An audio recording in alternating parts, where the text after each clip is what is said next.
जब कोई नया घर बनाता है तो उसके मन में बहुत सारे सपने होते हैं कि मैं अपने घर को ऐसे सजाऊंगा, वैसे सजाऊंगा।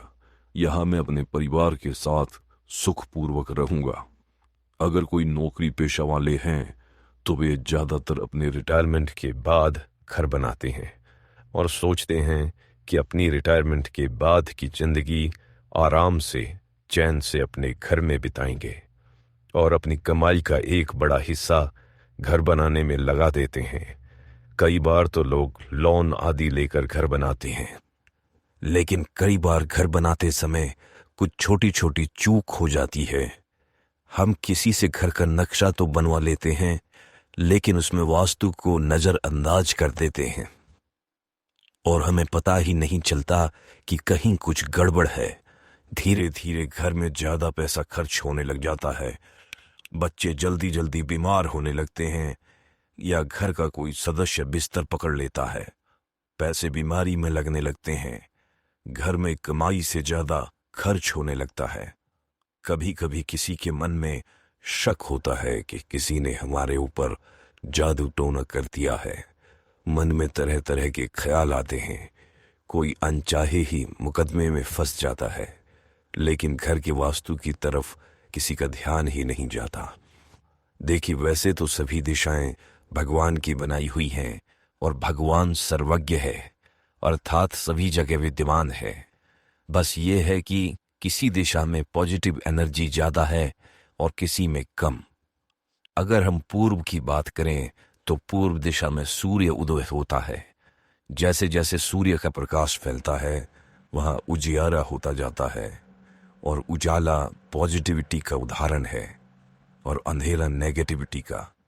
कहते हैं जिस घर में सुबह के समय सूर्य की किरणें आती हैं वहां हमेशा पॉजिटिविटी बनी रहती है। अगर घर के आसपास कोई बड़ा गड्ढा, कोई पुराना खंडहर, कूड़ा घर, चौराहा या गंदा नाला इत्यादि हो तो वहां से नेगेटिव एनर्जी उत्पन्न होती है जो घर में कलेश पैदा करती है। घर बनाने के लिए सबसे पहले सही जमीन का चुनाव करें। जब कभी आप घर बनाने के लिए जमीन देखने या फाइनल करने जाएं तो अपने साथ किसी वास्तुशास्त्री को ले जाएं। वह थोड़ी फीस ही लेगा, लेकिन आपको सही सलाह भी देगा। अगर आपको कोई योग्य वास्तुशास्त्री नहीं मिलता है तो आप खुद भी किसी भी जमीन का पता लगा सकते हैं कि वह कैसी है। जैसे अगर जमीन काफी समय से खाली पड़ी है तो उस पर कुछ पेड़ पौधे, झाड़ियां या कुछ अन्य वनस्पति जैसे तुलसी आदि भी उग जाते हैं। अगर उस जमीन पर छोटे छोटे फूल वाले पौधे उग आए हैं या कोई अन्य खुशबूदार वनस्पति उग आई है तो वह जमीन अच्छी है। और अगर उस पर कांटेदार पौधे या जहरीले पौधे उगे हैं तो फिर एक टेस्ट और करना चाहिए। उस प्लॉट पर थोड़ा सा गड्ढा खोद कर देखें। अगर वहां की मिट्टी हल्की ब्राउन है और उस मिट्टी से सुगंध आए तो वह जमीन अच्छी है। अगर वहां से राख, हड्डी या दुर्गंध आए तो उस जमीन को कदापि न खरीदें। किसी से पता करें कि वहां कोई शमशान या कुआं आदि तो नहीं था। ऐसी जमीन पर घर बनाना हमेशा कष्टकारी होता है। कभी कभी लोग खाली प्लॉट देखकर उसमें कूड़ा डालना शुरू कर देते हैं।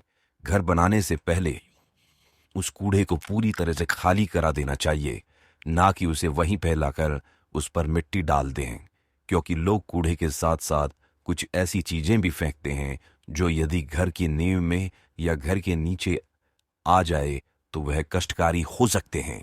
उसके बाद आप प्लॉट का आकार देख सकते हैं।